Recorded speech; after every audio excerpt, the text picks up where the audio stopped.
بیان کروں.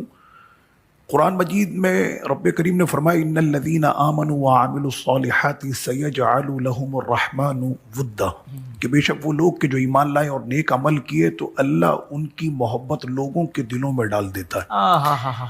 حضور تاج الشریعہ تشریف لائے، جمعۃ المبارک کا دن تھا، اور اتنے قریب سے اپنے مرشد کے ساتھ رہنے کا جو شرف حاصل ہوا وہ سرزمین انبیاء ملک شام میں ملا مجھے. تو 2-3 مرتبہ ایسا ہوا کہ حضرت کی بارگاہ میں نے میری اہلیہ بھی حضرت سے بیعت ہیں اور وہ ملک شام سے ہیں. تو اس وقت تو حضرت کی جو مریدین اور خلفاء کی جو ملک شام میں تعداد ہے وہ سینکڑوں سے بڑھ کر اب ہزاروں میں چلی جائے. اتنے وہاں پر عرب میں لوگ آپ سے مرید بھی اور آپ کے خلفاء بھی. اللہ. تو جمعۃ المبارک کی صبح حضرت تشریف لائے، اور جمعرات کے دن میں نے شاہ صاحب وہاں پر ملک شام کے علماء ان کو میں نے دعوت دی جمعرات کو. اب اس پروگرام کی دعوت بھی تقریباً 4-5 دن پہلے مجھے ملی ہے. تو ایک دن پہلے اگر آپ کسی کو دعوت دیں وہ کہے گا اب تم کو یاد آ رہا ہے. وہ بھی شام کو جب مجھے کنفرم ہو گیا کہ حضرت بریلی شریف سے دبئی پہنچ چکے ہیں، تو اس لیے کہ پہلے بھی یہ ہوا تھا کہ دعوت دے دی اور اس کے بعد پھر حضرت کی مصروفیات کے پیش نظر حضرت تشریف نہ لا سکے. تو میں نے اس دفعہ یہ سوچا کہ حضرت جب بریلی شریف سے دبئی یا کہیں پہنچ جائیں گے پھر میں دعوت دوں گا. تو شام میں ساری چیزیں تیار تھیں، علماء کرام کو دعوت دے دی. دوسرے دن اب مجھے یہ تھا کہ ایک دن پہلے دعوت دیا، مفتی دمشق ہیں تو مفتی شام ہیں تو فلاں ہیں، تو وہ اب جنہوں نے ہدایہ شریف کی شرح کی ہے، ہدایہ شریف کی شرح جنہوں نے کی ہے ایسے علماء، شیخ عدنان درویش، اور اسی طرح سے جو اکابر علماء کرام، مجمع شیخ احمد کفتارو کے پرنسپل ڈاکٹر صلاح الدین کفتارو، یہ مفتی اعظم شام کے بیٹے ہیں. اس کے علاوہ شیخ عبدالعزیز خطیب حسنی جو ہمیشہ تشریف لاتے ہیں جی، اور ابھی انشاءاللہ 15 جون کو پھر تشریف لا رہے ہیں. 2 ہفتے کے بعد انشاءاللہ حضرت تشریف لا رہے ہیں. تو یہ اکابر علماء کرام، شاہ صاحب وہاں پر ایک خاندان ہے اور اس خاندان کے علماء کو یہ جو ہے ملکہ حاصل ہے کہ وہ انصاب کا علم رکھتے ہیں ماشاءاللہ. تو وہ انصاب کا علم رکھنے والے جیسے آل کتانی کہ جن کے دادا کا جو تقریر ہے دادا کی، سیدنا شیخ جعفر علی الکتانی، الدولت المکیہ بالمادۃ الغیبیہ پر ان کی تقریر ہے. تو ان کے خاندان کے جو پڑ پوتے ہیں ابو الخیر محمد علی کتانی وہ بھی موجود تھے وہاں پر.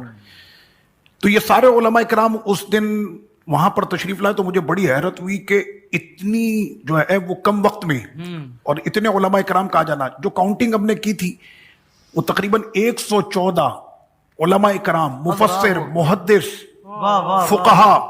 اور یہ میں ان علماء کی بات کر رہا ہوں کہ جیسے حضرت نے فرمایا نا مفتی صاحب نے کہ علم میراث، علم فرائض جو ہے وہ آدھا علم ہے. تو وہاں پر ایسے علماء موجود تھے کہ جن کے علم فرائض میراث پر لکھی ہوئی کتابیں دنیا کی یونیورسٹیوں میں ٹرانسلیٹ کرا کے پڑھائی جاتی ہیں. اچھا، وہ علماء وہاں پر موجود تھے. جی، یہ سارے اکابر علماء کرام وہاں پر موجود تھے. سب سے آخر میں اس بات کے گواہ ہمارے شیخ ابو القاسم ضیائی صاحب بھی، وہ بھی وہاں پر موجود تھے. تو اچھا وہ تو ہے نا، میں نے جو آیت پڑھی کہ اللہ ان کی محبت لوگوں کے دلوں میں ڈال دیتا ہے. حضرت تشریف لائے تو میں نے اجازت لی تھی وہاں پر گورنمنٹ سے کہ ہمیں ایئرپورٹ کا جو ایک ہوتا ہے VIP روم ہوتا ہے، تو اس کے لیے اجازت یہ ملی تھی کہ میں دمشق سے میں آؤں گا اندر اور وہاں سے صرف میرے مرشد تشریف لائیں گے، تو جس کو VIP لانچ کہتے ہیں. تو انہوں نے VIP لانچ نہیں بلکہ ہمیں وہ لانچ دیا جو ان کے پریسیڈنٹ کے لیے تھا. اچھا، میں آپ کو حقیقت بتا رہا ہوں، میں نے تو VIP لانچ کے لیے بات کی تھی، لیکن جب میں وہاں پہنچا تو پتا چلا کہ نہیں جناب، پریسیڈنٹ صاحب والا جو روم ہے وہ حضرت کے لیے تھا. یہاں سے حضرت کے لیے جو دمشق میں طلبہ تھے اور علماء تھے تو تقریباً کوئی 50 سے 60 یہاں سے اندر داخل ہوئے ایئرپورٹ میں، اور وہاں سے حضرت کے ساتھ جو پورا وفد آیا تھا وہ بھی اسی کمرے میں. لگ ایسا رہا تھا کہ یہ دمشق ایئرپورٹ میرے مرشد کی جاگیر ہے.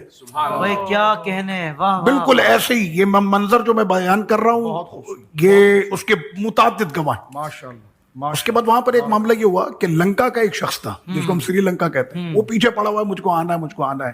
میں جب بھی پاسپورٹ اس کا دوں ویزے کے لیے وہ اس کو ریفیوز کر دیں. اس نے پھر ٹکٹ کوئی ایسا بنایا کہ میں یہاں آؤں گا، اگر آنے دیا تو ٹھیک ہے، نہیں تو پھر میں یہیں سے واپس ہو کے دبئی، اور دبئی سے میں چلا جاؤں گا.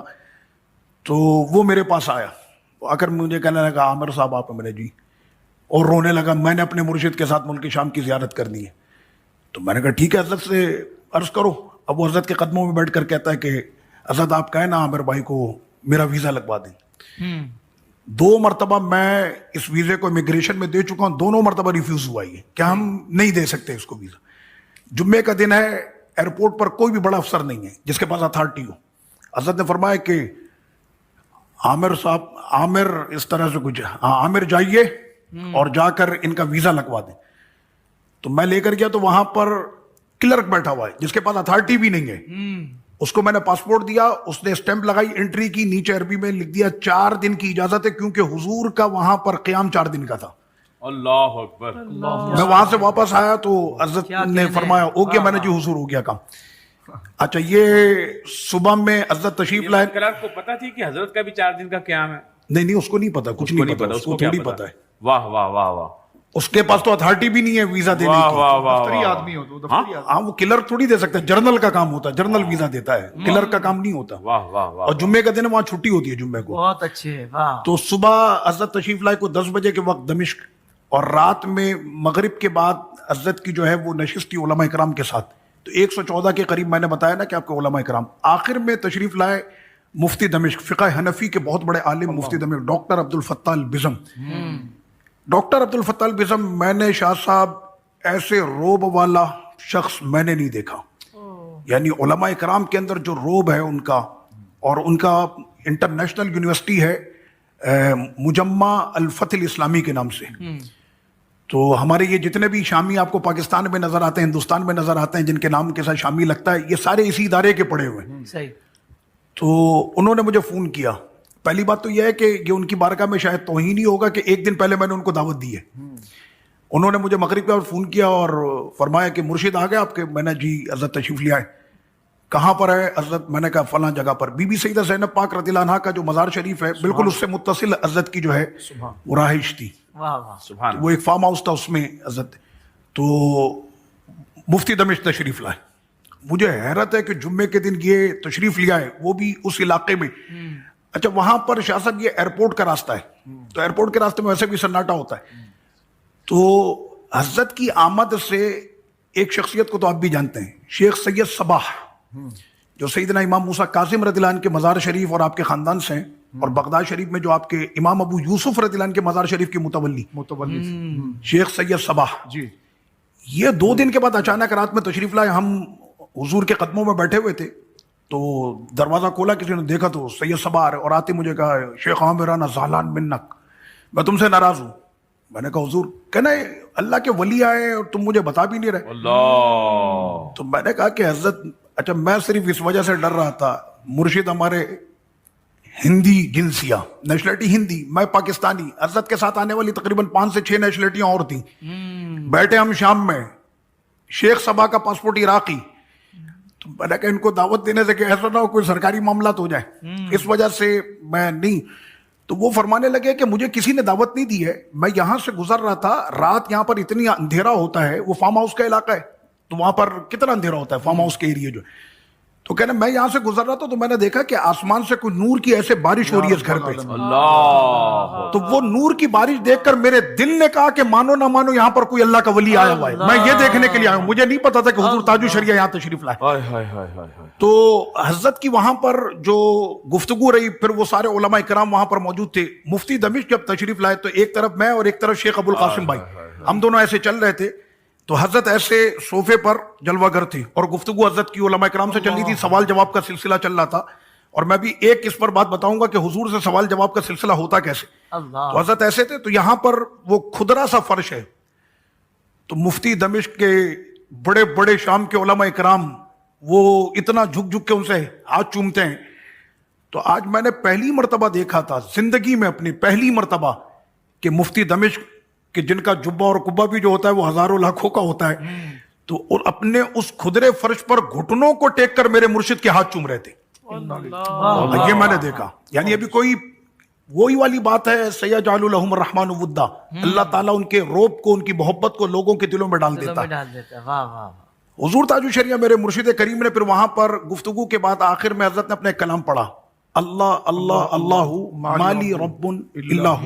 اس کا آخری جو مقطع ہے شاہ صاحب, اس میں ہے ھذا اختر ادناکم ربی احسن مثواہ تو جیسی حضرت نے فرمایا نا ھذا اختر ادناکم کہ یہ ادنا تیرا اختر، تو جیسی آپ نے یہ کہا نا تو قبلہ فضیلت الشیخ ڈاکٹر عبدالعزیز خطیب سامنے موجود تھے، انہوں نے فرمایا یا اختر انت لست ادنا بل انت تاج راسنا، اللہ اکبر، کہ آپ ادنا نہیں ہیں، آپ تو یہ موجود سارے علماء کے سروں کے تاج ہیں۔ کیا کہنے ہیں، اللہ۔ واہ تو یہ واہ نسبت جو ہوئی تاج الشریعہ کی، واہ واہ یعنی یہ تو ہمارے یہاں رہی، لیکن وہاں پر عرب نے بھی کہا کہ آپ ہمارے سروں کے تاج ہیں۔ واہ واہ واہ، اچھا ایک بات جو شاہ صاحب نے مفتی صاحب نے فرمائی بہت اچھا، کہ حضرت کی حافظہ اور یہ ساری چیزیں، طلبہ کا ایک بہت بڑا وفد آیا ہوا ہے وہاں پر، ٹائم لیتے تھے۔ اچھا دمشق کی بات ہو رہی ہے، اب اتنے بڑے بڑے علماء کرام مفتی دمشق اور یہ جو ایک مرتبہ مل لیتا، یعنی جن سے مجھے خواہش ہوتی کہ یار یہ میرا فون اٹھا لے تو میرے لیے شرف ہے،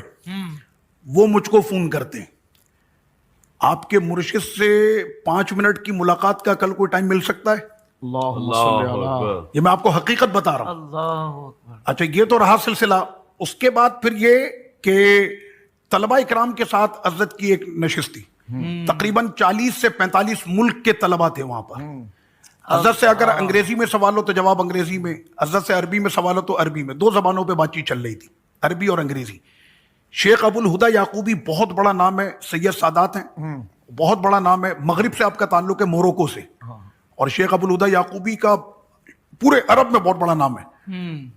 تو حضرت ان سے ملاقات کے لیے ان کے یہاں تشریف لے گئے تھے، اور ابھی تک ان کے جتنے بھی مسائل ہوتے ہیں بڑے بڑے اہم مسئلے کے، جس کے اندر علماء شام سے بھی شاید ان کو اطمینان نہ ہو، تو حضور تاج الشریعہ سے پھر ان کو اطمینان ہوتا ہے۔ اللہم صلی اللہ، شیخ ابو الہدیٰ یعقوبی کی میں بات کر رہا ہوں۔ تو شیخ ابو الہدیٰ یعقوبی صاحب سے جب گفتگو حضرت فرما رہے تھے تو میں وہی قدموں میں بیٹھا ہوا تھا حضرت کے، تو ایسے حضرت انگریزی بول رہے ہیں کہ جیسے کوئی واقعی میں ہندوستان میں نہیں کوئی برطانیہ میں ولادت ہوئی ہو، ایسے ٹون کے ساتھ پورے لہجے کے ساتھ حضرت جو ہے وہ انگریزی بالکل پورا ایکسنٹ، پورا اس میں حضرت کی گفتگو ہو رہی تھی، پروناؤنس بھی اور ایکسنٹ بھی پورا ایسا کوئی واقعی میں کوئی وہاں کا جو بون ہے وہی بات جی جی وہی بالکل لہجہ اختیار بالکل وہی لہجے، کیا اسی کہنے، لہجے واہ، میں، بالکل واہ، اسی واہ، لہجے میں، یہاں تک کہ شیخ عبد الرزاق حلبی، سبحان اللہ، ان کو ثانی امام ابو حنیفہ کہا جاتا ہے، تو ان سے ملاقات کے لیے بھی حضرت تشریف لے گئے تھے، تو 1 گھنٹے شیخ عبد الرزاق حلبی اور ادھر حضور تاج الشریعہ۔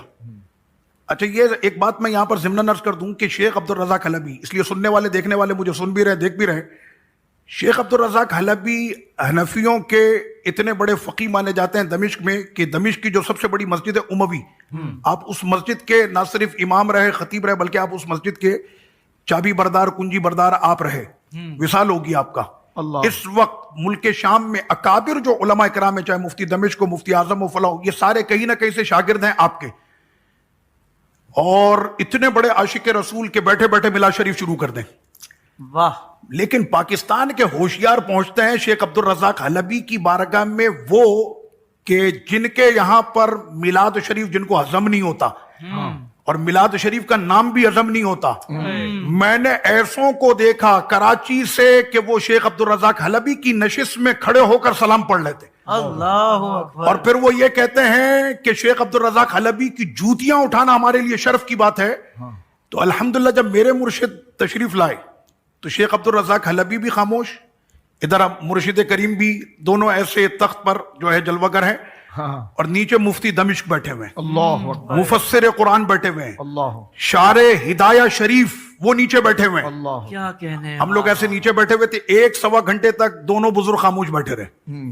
کیا گفتگو ہوئی ہمیں نہیں پتا، لیکن گفتگو ہوئی ضرور تھی، اللہ اکبر، لیکن یہ دلوں کی گفتگو تھی۔ اللہ اکبر، اور حضور تاج الشریعہ کے جب ملک شام سے آپ تشریف لے گئے، مجھے حضرت نے بڑی دعائیں دی، اور میں تو کہتا ہوں یہ میرے مرشد کی دعاؤں کا صدقہ ہے کہ اس وقت میرے بچے اور پورے پاکستان کے بچے اس وقت بھی دمشق میں تعلیم حاصل کر رہے ہیں، واہ واہ واہ، یعنی ہمارے تقریباً 36 بچے ملک شام میں زیر تعلیم ہیں ماشاء اس وقت بھی۔ میرا بیٹا پڑھ رہا ہے، اس کے علاوہ پاکستان کے اکابر علماء کرام کے صاحبزادے وہ وہاں پر پڑھ رہے ہیں، اور ساتھ میں یہ بھی عرض کر دوں کہ 1 جون کو پورے پاکستان سے علماء کرام کا وفد، تقریباً 28 علماء کرام ہے پورے پاکستان سے کہ جو دمشق جا رہے ہیں، یہ سارا فیضان میرے مرشد کا ہے۔ واہ واہ واہ، وہ طلبہ کی جو بات تھی وہاں پر سوالات کا سلسلہ شروع ہوا، تو میں نے دیکھا روس کے کچھ طلبہ تھے نا ایسے سائیڈ میں کھڑے ہوئے تھے، 7 جون کو تو اور سے تو وہ سائیڈ میں کھڑے ہوئے اور بڑے عجیب سے نا اسٹائل سے وہ ایسے حضرت کی طرف دیکھ رہے ہیں، میں نے کہا یہ حضرت کو اس انداز میں دیکھ رہے ہیں. سبحان اللہ. تو وہاں پر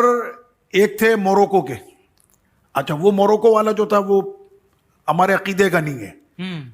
اس نے آ کر وہاں پر کی کوئی خباثت, سوال بھیجا حضور تاج الشریعہ کی بارگاہ میں. شاہ صاحب آپ دیکھیں کہ حضرت ایک تو ہے نا علم, یاد دہانی, ذاکرہ, قوت حافظہ, یہ ساری چیزیں, معاملہ فہمی, کیا بات ہے کہ کس وقت میں کیسی گفتگو کرنی. واہ واہ واہ. تو اس وقت میں کیا ہوا کہ حضرت کی بارگاہ میں سوال یہ آیا کہ ابن تیمیہ کے بارے میں آپ کی کیا رائے. اب ہم میں سے آپ کو کسی کو بھی ملے ابن تیمیہ کے بارے میں کیا رائے ہے تو پھر ہم اپنے اپنے مزاج سے ہم گفتگو کریں گے. عرب کے اندر ابن تیمیہ کا ایک بڑا نام بنایا ہوا ہے, اس کو شیخ الاسلام کہتے ہیں.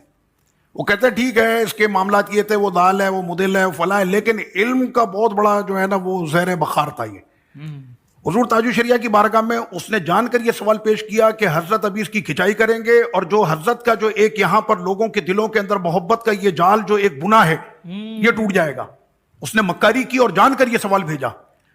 اب مرشد کریم کا جواب سنیں, کتنے پیارے انداز میں حضرت نے بڑے تحمل کے ساتھ جواب دیا. فرمایا کہ ابن تیمیہ یہ حوران کا رہنے والا تھا. حوران وہی قریب میں جہاں پر امام نووی رحمۃ اللہ علیہ کا مزار ہے, نوا کے قریب حوران ہے. تو فرمایا کہ یہ حوران کے رہنے والے تھے. شام کے فلاں عالم نے ان کو گمراہ لکھا, شام کے فلاں عالم نے فلاں کتاب میں اس کو جو ہے وہ خارج اسلام لکھا, شام کے فلاں عالم نے فلاں کتاب میں اس کو اس کو جو ہے گستاخ رسول لکھا, اس نے گستاخ, ایسے اپنا کوئی بھی نہیں, انہی کے ملک انہی کے علماء سے حضرت نے اسی کا کام پورا کر دیا. کیا کہنے, واہ کہ کوئی اب بولنے والا بول ہی نہیں سکتا کہ بھائی میں تھوڑی کہہ رہا ہوں یہ آپ کے ملک کے شام کے علماء نے یہ بات کہی. تو وہ رشین جو طلبہ تھے وہ آئے, مجھے کہنے لگے کہ ہمارا یہ دوست ہے, وہ درد سر والی بات ہو رہی ہے, واہ واہ واہ. یہ ہمارا دوست ہے, پیدائشی اس کے سر میں درد ہے. اچھا. میں نے کہا اچھا, وہ ان کا جو اسٹائل تھا نا وہ مجھے اچھا نہیں لگ رہا تھا. وہ ہوتے بھی 6.5 فٹ کے رشین, اور کھڑے ہوئے بھی ایسے نا کوئی جیسے تنقید اور طنز کی نظر سے حضرت کی جانب دیکھ رہا ہوں. تو میں نے کہا حضرت ابھی یہاں پر موجود تھے, اس ٹائم پر تم آتے, تم اب آ رہے ہو؟ کہنا آپ پوچھ لیں, اگر اجازت مل جائے تو ہم اپنے اس ساتھی کو دم کرانا چاہ رہے ہیں. میں کمرے میں گیا تو حضرت ایسی اس وقت جو ہے یعنی 3-4 گھنٹے گفتگو کرنے کے بعد بھی حضرت بالکل اسٹمنا ویسے ہی. میں نے حضرت کی بارگاہ میں عرض کی کہ حضور ایسا معاملہ ہے, فرما بلاؤ اس کو.